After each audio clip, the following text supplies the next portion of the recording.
Welcome to Lullaby of Lore. If you like the videos, please consider supporting the channel on Ko-fi and the merch store, and thank you for watching.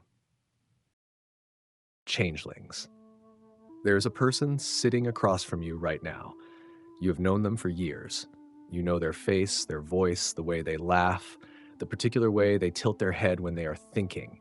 You trust them completely. But what if that face is not their face?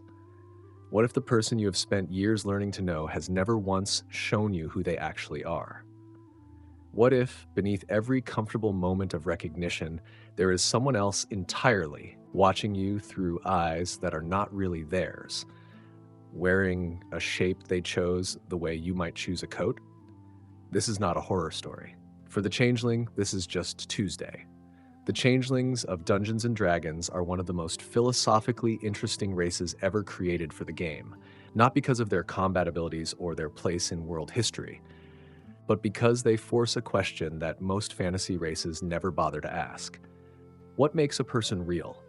Is identity something you are born with, something fixed and permanent beneath the surface? Or is it something you construct, something chosen and worn and changed as the situation demands? Humans ask this question in the abstract. Changelings live it every waking moment of their lives. They are shapeshifters, but not the wild, monstrous kind. They cannot become dragons or wolves or clouds of smoke. Their transformation is more intimate and in many ways more unsettling. They change faces, they change voices, builds, genders, hair, skin tone, the subtle details of a humanish form. They can look like anyone they have seen. They can craft entirely new identities from nothing. And because they do this with the ease of breathing, because it costs them nothing and requires no spell or ritual or special effort, the question of who a changeling really is becomes genuinely complicated. Origins and creation. The story of how changelings came to exist is itself a story that shifts depending on who is telling it, which feels somehow appropriate for a race defined by transformation. The oldest version of the tale, drawn from the founding lore of the Eberon campaign setting where changelings first appeared, says that changelings descended from doppelgangers and humans. Doppelgangers are ancient predatory shapeshifters, more powerful and more dangerous than their changeling descendants, creatures capable of reading minds as well as stealing faces. At some point in the deep past, doppelgangers and humans interbred. Their offspring, across generations, became something distinct from either parent species. They were more human in psychology and social nature than doppelgangers, but more capable of transformation than ordinary humans. They became changelings, a race in their own right, no longer defined by their doppelganger ancestry, but carrying those gifts forward in a diluted, more manageable form. The 5th edition revision of Eberon lore complicated this origin significantly. Rather than changelings descending from doppelgangers, the more recent account says the opposite is true. Changelings came first. Doppelgangers are changelings who were transformed, twisted, and fundamentally broken by one of the Dalkir, the alien aberration lords from the dimension of Zoriat. Specifically, it was Dern the Corruptor, a Dalkir known for corrupting flesh and unraveling minds, who took changeling stock and warped it into something monstrous. The doppelganger's alien psychology, its lack of recognizable motivation, its predatory instincts and mind-reading abilities, all of these are the mark of Dern's touch. Doppelgangers are not the ancestors of changelings. They are what changelings become when an incomprehensible entity decides to see what happens when you remove whatever it is that makes a person recognizably a person. This distinction matters enormously because it changes the meaning of the changeling as a race. In the original version, changelings are a diluted, humanized version of something monstrous. They carry doppelganger blood and have managed through generations to become something more stable and more human. In the revised version, changelings are the original, and doppelgangers are a corruption of them. The monstrous version is not the template from which the playable race descended. It is the horrifying endpoint of a process of violation. There is a third origin story that exists primarily in changeling mythology rather than scholarly record. It is the tale of Jez and the Traveler, and it is told in changeling communities throughout Corvair as an explanation for why changelings are the way they are. Long ago, the story goes, there was a woman named Jess who had 100 children. She loved them fiercely and wanted to protect them from the dangers of the world. The Traveler, the chaotic deity of transformation and deception who exists among the Dark Six, came to her with an offer. If she accepted his gift, her children would never be easily found or harmed. They would be hidden behind a veil of many masks, but in exchange for his protection, they would have to wander. They would have to follow the Traveler's path, which is a path with no fixed destination and no permanent stopping place. Jez agreed. The Traveler gave her his cloak. She draped it over her children. Their faces melted away, becoming blank and undefined, and in their place grew the ability to become anyone, to wear any face, to pass unnoticed through a world that might otherwise destroy them. The 100 children became the first changelings, blessed and burdened simultaneously, protected through transformation and cursed to never stop moving. This story is not accepted as literal history by most scholars, but it functions as something more important than a historical account. It tells changelings who they are. It explains why they wander, why they hide, why their true faces are featureless and unfinished, while their borrowed faces are vivid and specific. The blank face of a changeling in their natural form is not a failure of development. It is, according to this mythology, the traveler's gift in its purest expression. The blank face is potential. Every other face they wear is simply that potential taking temporary shape, appearance, and the true form. The natural appearance of a changeling is striking precisely because it seems so unfinished. Their skin is pale, ranging from white to light gray, with a quality that different observers describe differently. Some say it looks like clay before it has been fired. Others say it looks like a face that has been smoothed deliberately, the details erased rather than never present. Their limbs are slightly longer than a human's proportions would suggest, their fingers a little more extended, their movements carrying a subtle fluidity that does not quite match the way humans move. Their facial features exist, but only barely. There is a suggestion of a nose rather than a defined nose. There is the shape of lips, but not the particular character that makes one person's mouth different from another's. Their eyes are large and pale, often described as colorless or white, without visible pupils in their most natural state. They have hair, typically in pale colors, silver and platinum, and the occasional soft shade of blonde, but lacking the specific character that makes someone's hair feel like theirs. Everything about the changeling's natural appearance is a template waiting to be filled in, a face that has not yet decided what it wants to be. Most changelings are never seen in this form. They regard their natural appearance the way humans might regard going outside in their underclothes. It is not shameful exactly, but it is intimate, unguarded in a way that most social situations do not call for. When a changeling shows someone their true face, it is a significant gesture. Among changelings, dropping your shift entirely and allowing another person to see your blank and undefined natural form is an act of profound trust. It says, "Here I am, without any performance, without any construction. This is what I actually look like when I have not made any decisions about how I want to appear to you." The mechanics of transformation are significant to understand. A changeling does not cast a spell. They do not require materials or rituals. They simply change. The transformation covers physical features, height and weight within reason, voice, apparent gender, the apparent racial characteristics of another humanoid.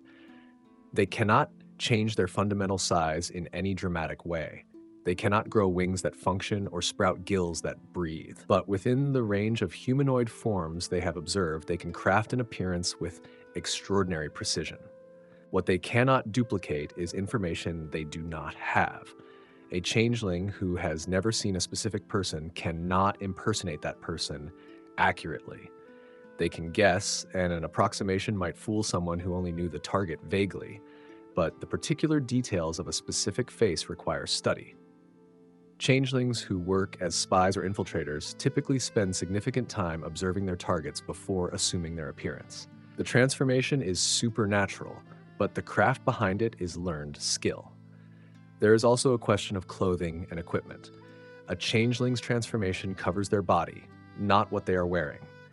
A changeling who shifts forms while wearing a red coat is still wearing a red coat, now draped over whatever new shape they have assumed. This practical limitation means that truly convincing impersonation requires attention to costume as well as form, which adds a layer of preparation to the art of disguise that pure magical shapeshifting might seem to eliminate. The psychology of multiple selves. Here is where the changeling becomes philosophically interesting in a way that distinguishes them from other shapeshifting creatures in the D&D multiverse. It is not just that changelings can change their appearance. It is that many of them choose to construct distinct identities to go along with those appearances, identities that are persistent, developed, and in some cases shared. The language changelings use for this practice distinguishes between a mask and a persona. A mask is a quick and shallow transformation, a face assumed for an immediate purpose and discarded when that purpose is served. A changeling who needs to avoid recognition in a crowd might throw on a mask of a nondescript middle-aged merchant, spend an hour being unnoticed, and then shed that face as soon as they are clear. The mask has no history, no particular character, no depth. It is pure concealment. A persona is something much more significant. A persona is an identity that has been developed over time, given history and relationships and a specific way of moving through the world. It has a name, it has a backstory that can withstand casual inquiry. It has opinions and habits and a network of acquaintances who know that persona and expect it to behave consistently. A persona is not a mask.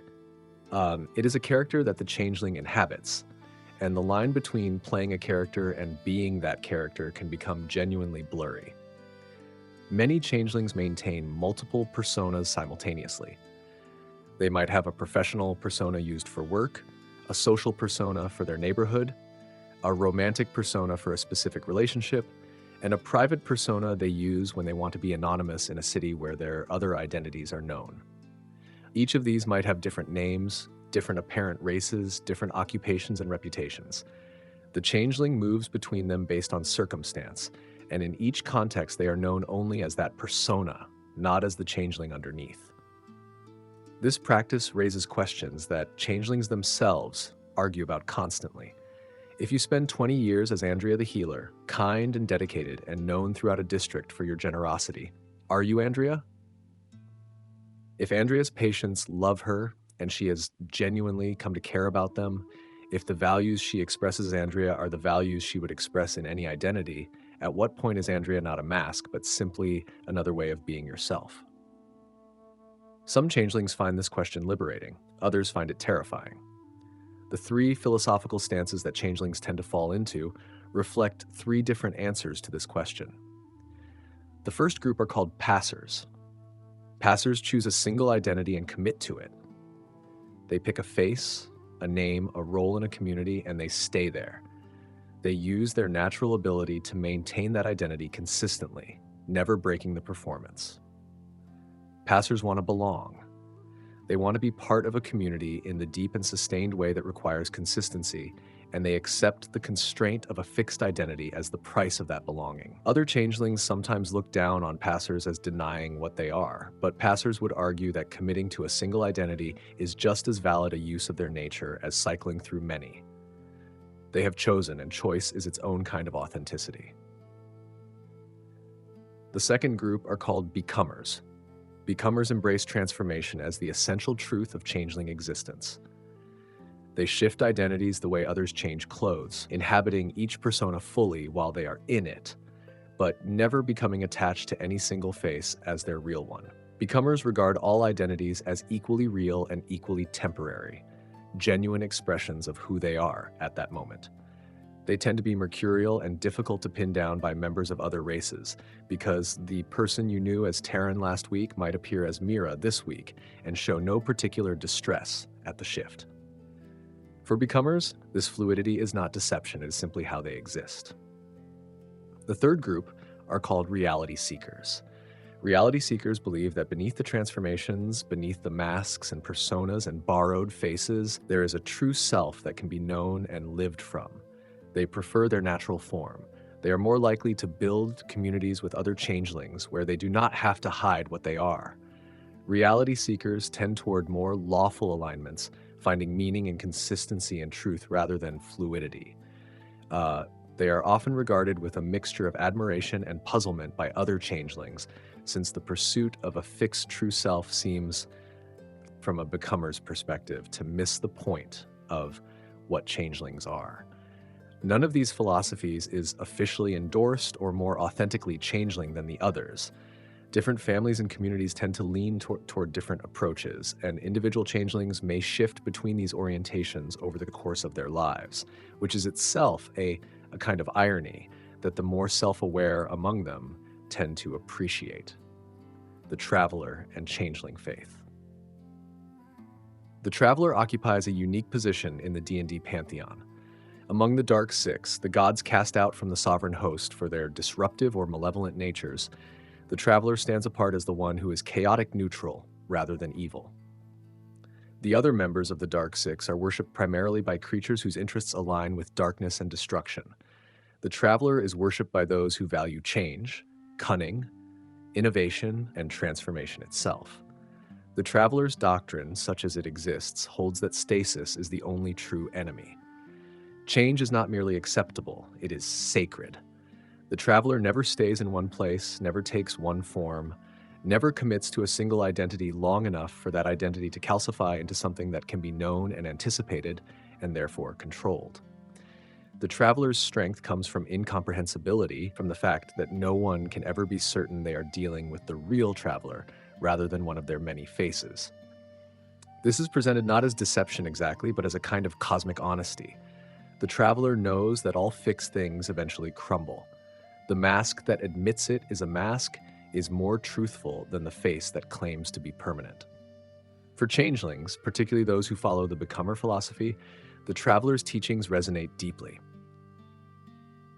They are already living what the Traveler represents. Their ability to be anyone is not separate from their spiritual identity. It is their spiritual identity. Many changelings who follow the Traveler see themselves as expressions of the divine principle their God embodies, proof that transformation is not just possible, but beautiful. Worship of the Traveler is informal, practiced without temples or organized clergy in most cases. The Traveler does not want fixed institutions built in their honor. Fixed institutions are the opposite of everything the Traveler stands for. Instead, worship tends to take the form of performance, of craft in disguise and deception treated as a devotional act. A changeling who pulls off a particularly elegant infiltration, who maintains a complex persona across months or years without exposure, who constructs an identity so convincing that even sharp observers never question it, might regard that achievement as an act of worship. The Traveler is honored through the practice of the art. Not all changelings worship the Traveler. Some follow the sovereign host in whatever form is appropriate to the identity they are currently maintaining. Reality seekers in particular often find the Traveler's emphasis on endless transformation to be a spiritual dead end, rather than a path to meaning.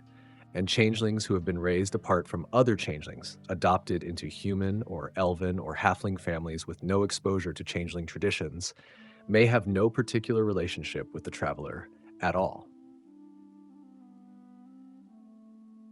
Changeling society in the absence of homeland. One of the defining characteristics of changeling existence in Eberon is that they have no homeland. They do not have a city of their own or a region where their culture is the dominant one. They live within the societies of other races, hidden within them, often undetected. This is not exclusively a choice. It is also a historical legacy of persecution. Changelings have been viewed with suspicion throughout Corvair's history, for reasons that are both understandable and deeply unfair. A race that can look like anyone is a race that terrifies those who value certainty about who they are dealing with. The same ability that allows a changeling to blend in and find belonging is the ability that makes others wonder whether the neighbor they have known for years might secretly be someone else. This suspicion has driven changelings toward the margins of society, toward professions that operate in shadow, toward communities small enough to trust each other, and toward a learned skill in staying undetected that becomes self-reinforcing.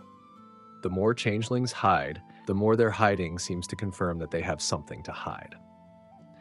The Last War, the century-long conflict between the 5 nations of Corvair that serves as the defining recent history of the Eberon setting, made this worse. Changelings proved extraordinarily effective as spies, infiltrators, and assassins during the war. Every nation used them. Every nation also feared them. When the war ended, changelings who had served as intelligence assets found themselves regarded not as veterans who had served their nations, but as dangerous elements that could not be trusted in peacetime. The skills that had made them valuable made them frightening. In major cities like Sharn, the city of towers, changelings have found the greatest degree of social integration, largely because cities are places where anonymity is already normal.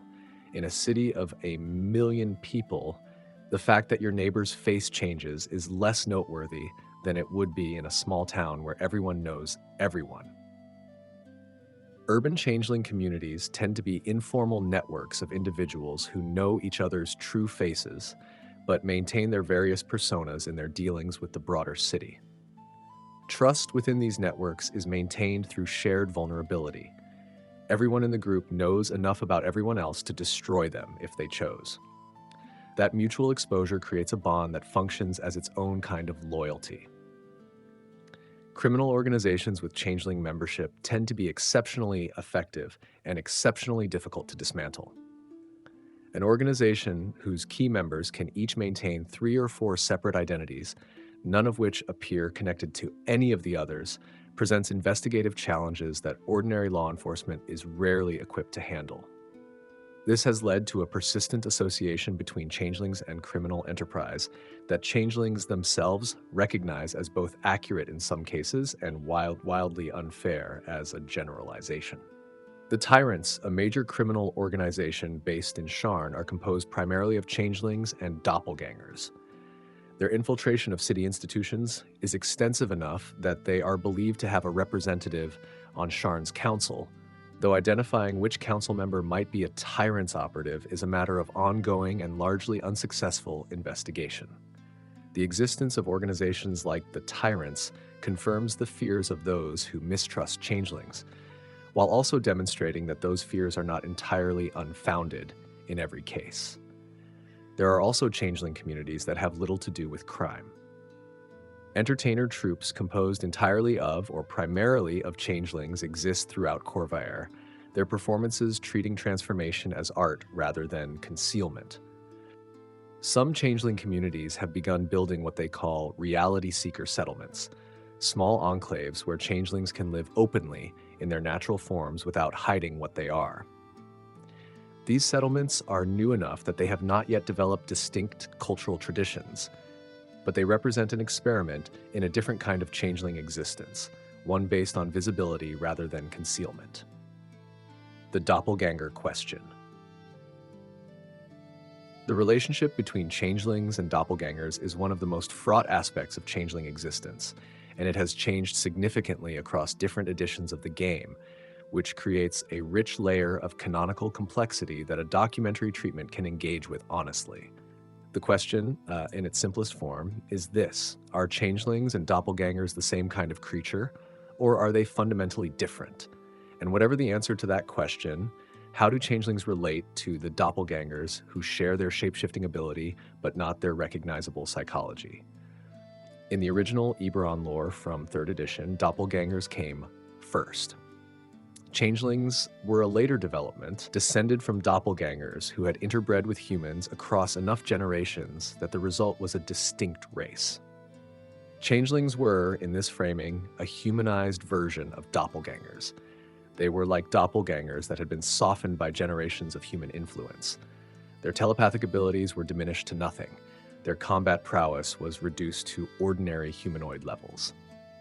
What remained was the shape-shifting gift and a psychology that was recognizably humanoid rather than alien and predatory. In this version, the doppelganger is the terrifying version of what a changeling could be. The changeling looks at the doppelganger and sees something that shares their most fundamental characteristic, the ability to become someone else, but which has none of the humanizing traits that make changelings something other than monsters. The doppelganger is, in this framing, a glimpse of what changelings might have been if humanity had not entered their lineage. 5th edition reversed this relationship entirely. Changelings came first. Doppelgangers are changelings who were transformed by Dern the Corruptor. The alienness of the doppelganger, its motiveless predation, its incomprehensible behavior, is not its natural state. It is the result of a Dalekir's interference. The doppelganger is what a changeling becomes when an entity from outside reality decides to see what happens when it removes the humanity from a humanoid shapeshifter. This reversal is philosophically significant for changelings. In the first version, changelings are derived from something monstrous and have moved away from it. In the second version, the monstrous version is something done to changelings from outside. The doppelganger is not the changeling's origin or their potential. It is a violation visited upon their kind by something alien and terrible. The psychological distinction is important in 5th edition. What Dern primarily changed about the doppelgangers was not their physical capabilities, but their minds. A doppelganger and a changeling might look nearly identical in their natural forms. The difference is that the doppelganger thinks in ways that no humanoid can fully understand or predict. It sows discord and fear, not because it wants something recognizable like money or power or safety, but for reasons that remain opaque. It is a predator whose hunger is not comprehensible.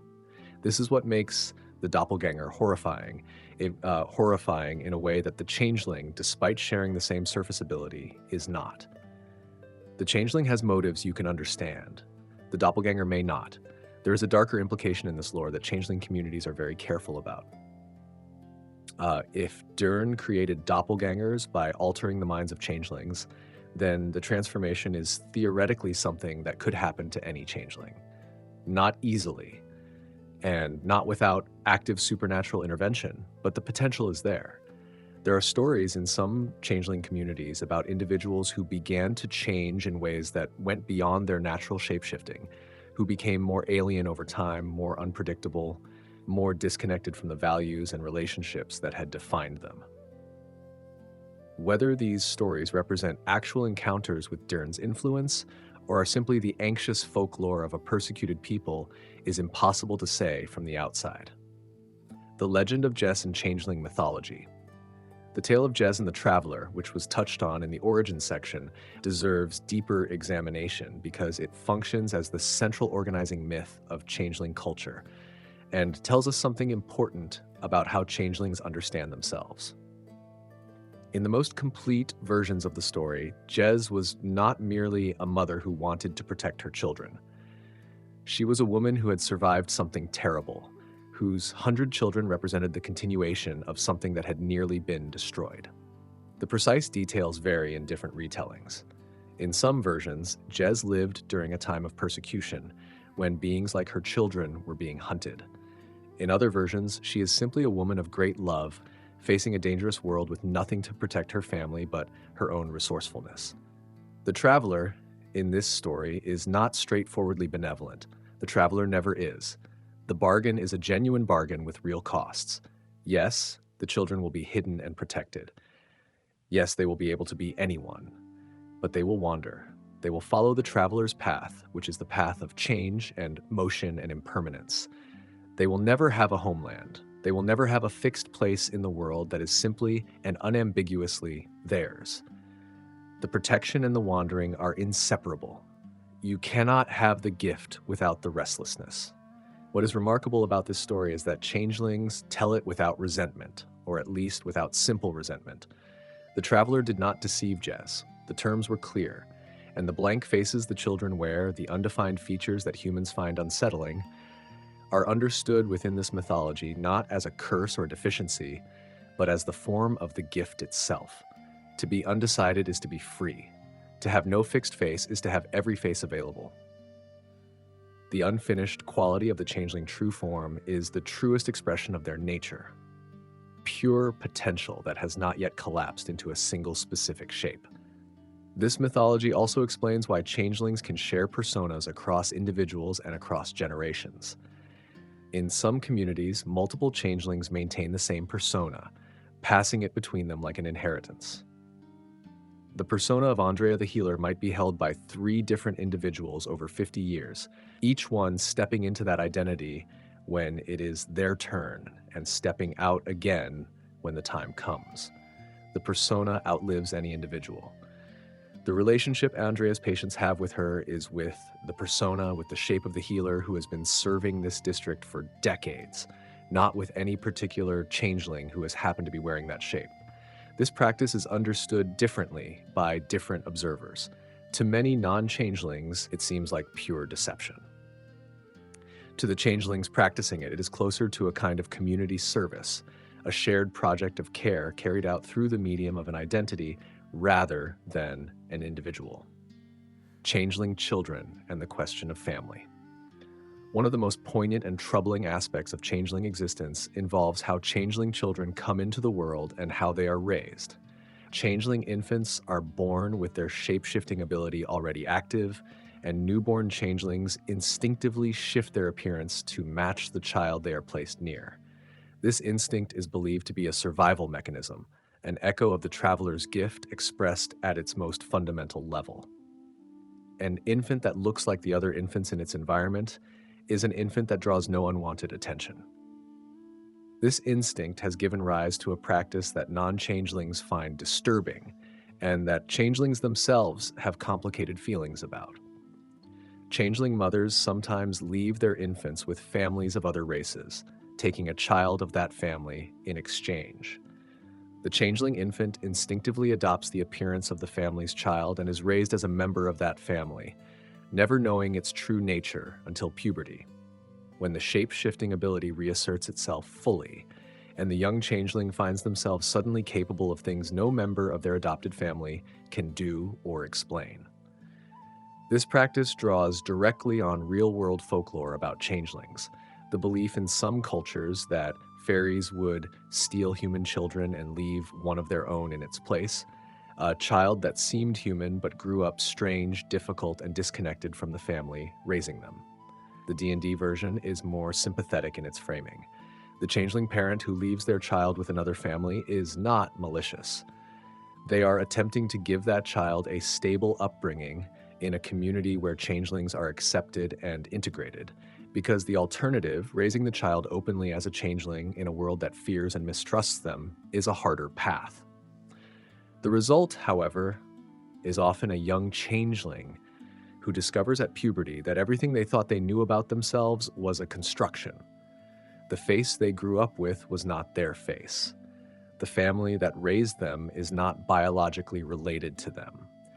Their entire sense of self has been built on a foundation that dissolves the moment they look in a mirror and their reflection does something their face was not supposed to be able to do. How different individuals respond to this revelation varies enormously. Some feel betrayed and spend years trying to reconnect with changeling communities and a cultural heritage they were denied. Some feel that their adopted family is their real family, regardless of biology, and that their shape-shifting ability is simply a new fact to integrate into an identity that was otherwise genuinely formed through those relationships. Some fall into the philosophical frameworks of the three changeling traditions and find that the question of which of those identities is real was answered for them long ago. They are the person those relationships made them, and the shifting face is just an additional capability, not a revelation about some deeper truth. The changeling children who are not placed with other families but raised openly face a different set of challenges. They grow up knowing what they are, which gives them community and cultural grounding that secretly placed changelings lack. But they also grow up knowing how many people in the world regard their kind, and navigating childhood and adolescence as a member of a mistrusted and feared minority is its own kind of education in the practical realities of changeling existence.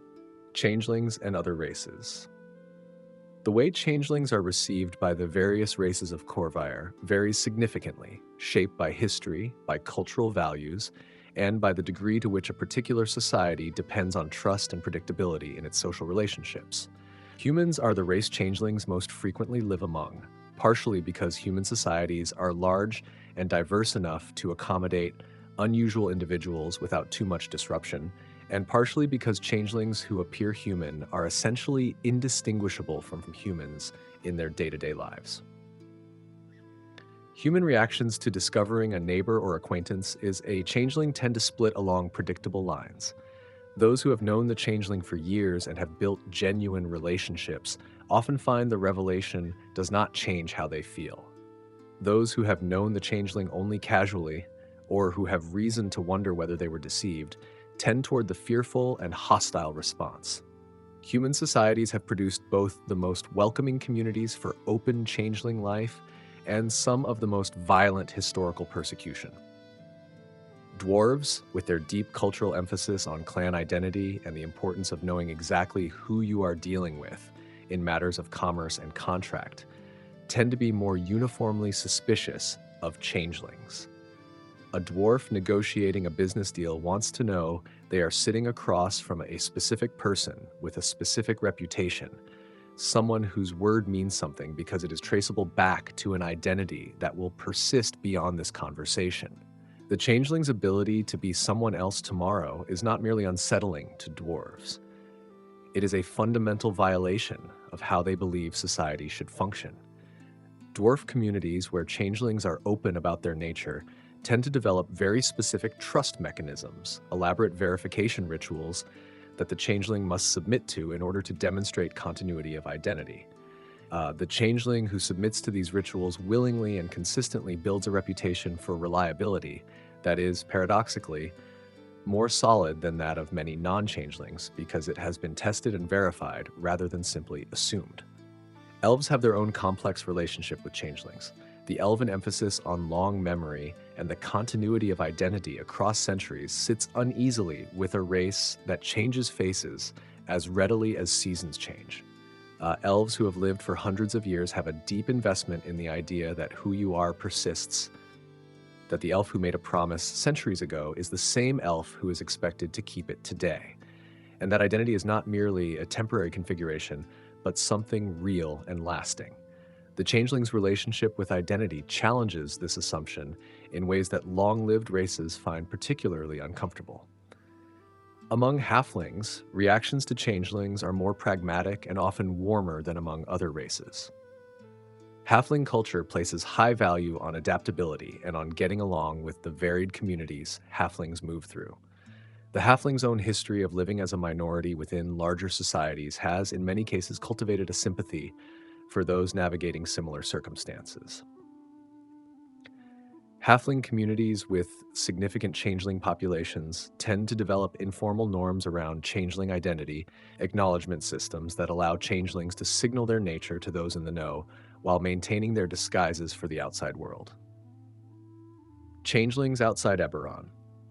Changelings were originally an Eberon-exclusive race, and the richest lore for them remains in that setting.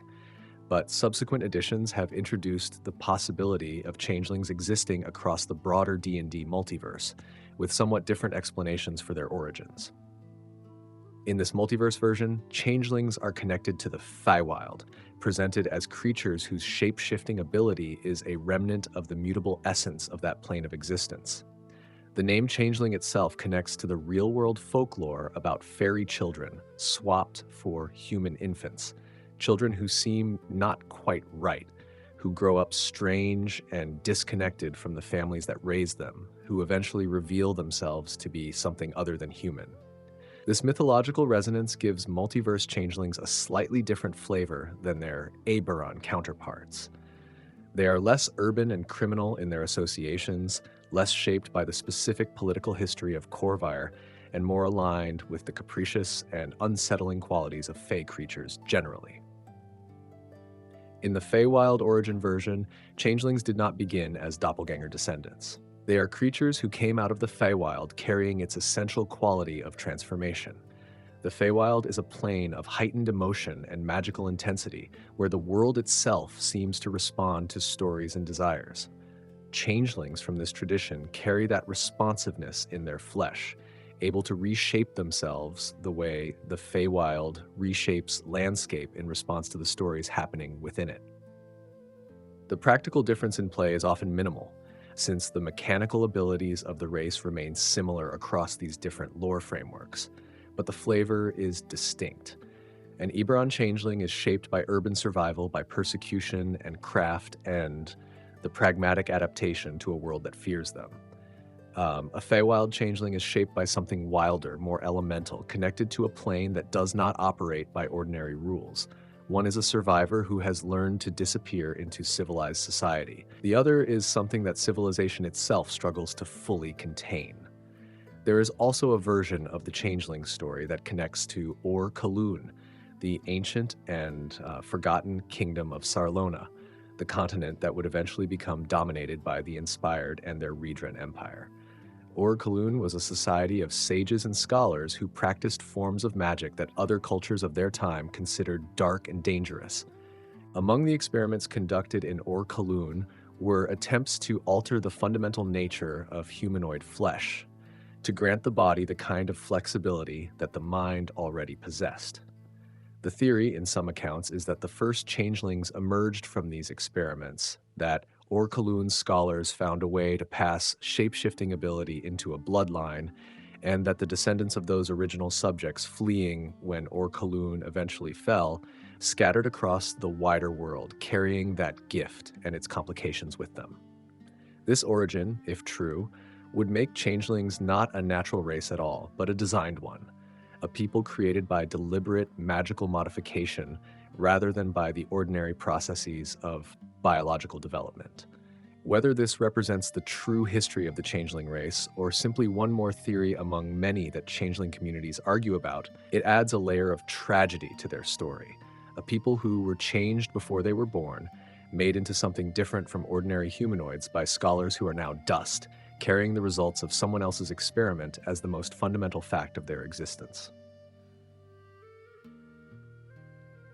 Changelings in adventuring life. The question of why a changeling becomes an adventurer is answered differently depending on which of the changeling philosophical traditions they come from. A passer who becomes an adventurer might be fleeing something. Perhaps the identity they had committed to was compromised. Perhaps the community they belonged to was destroyed or scattered. Perhaps they are seeking the resources or the knowledge to build a new stable identity in a new place.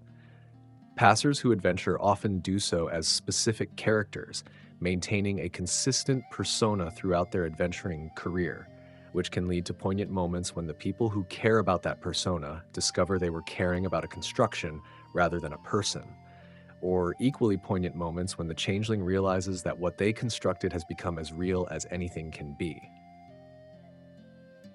A becomer who adventures might simply be following curiosity. Every new city is a new set of people to observe, new faces to study, new identities to try on temporarily. The adventure itself is a kind of transformation, a departure from whatever the changeling was before into whatever they are in the process of becoming. Becomers can be the most disorienting companions because their responses to the same situation may vary based on which face they are wearing, which can seem like inconsistency, but is from their perspective simply responsiveness. A reality seeker who adventures might be on a genuine search. They believe there is a true self to be found, and adventuring is how they intend to find it. Every challenge reveals something about what they value when the options are simplified to survive or do not survive. Every relationship formed without the protection of a changeling mask tells them something about who they are when they cannot hide. The adventuring life, which strips away comfort and routine, and the carefully managed social performances of urban existence, might be precisely what a reality seeker needs to discover what remains when everything artificial is removed. Across all these motivations, changelings bring a particular set of capabilities to an adventuring party that make them valuable even beyond their social utility. They are observers. The practice of impersonation requires the ability to notice the specific details of how a person moves, speaks, and presents themselves. A changeling who has spent years studying people in order to become them has developed perceptive abilities that most people never cultivate. They notice what is wrong before they can articulate why. They read conversations for the information that is not being said as attentively as they read the information that is. They are also practitioners of a kind of strategic empathy. Understanding someone well enough to convincingly become them requires genuinely considering their perspective, their desires, their fears, the logic of their behavior from the inside. This does not make changelings necessarily kind, but it does tend to make them very good at predicting how people will respond in a given situation, which is an invaluable asset in almost any circumstance an adventurer might face. What changelings mean? The enduring appeal of the changeling as a D&D race comes from what they make explicit about something that is implicit in all of us. Identity is, to some degree, performance. The faces we show in different contexts are not identical. The person we are with our parents is not the person we are with our closest friends, is not the person we are at work. We are not being dishonest in any of these contexts. We are simply being responsive to different relationships and different situations. We select which aspects of ourselves to foreground and which to let recede. The changeling takes this universal human experience and turns it into a literal physical reality. The faces we metaphorically wear, the changeling literally wears. The question of which face is the real one, which most people do not have to ask because they only have one face, becomes a genuine philosophical puzzle for changelings because they have hundreds. What the best changeling stories explore is not the simple horror of the shapeshifter, the doppelganger nightmare of not knowing who is real. That is a surface reading. The deeper story is about authenticity and choice and what it means to have a self at all. If you could be anyone, who would you choose to be? And if you chose carefully with full awareness and intentionality, would that choice be any less real than the identity that was assigned to you by birth? Changelings do not answer this question. They live inside it, and that is what makes them genuinely interesting rather than merely mechanically useful. The changeling looking at you across the table might have 100 faces, but the question they are quietly asking, beneath whatever face they have chosen to wear today, is the same question every conscious creature eventually asks. Which of all the people I could be is actually me? And is that question the most honest thing they could show you? More honest than any face, more personal than any mask? That is the true form of the changeling, not the blank, undefined features that unsettle those who see them. But the question is always there, looking back at you from behind every borrowed face, waiting for an answer that may never fully arrive.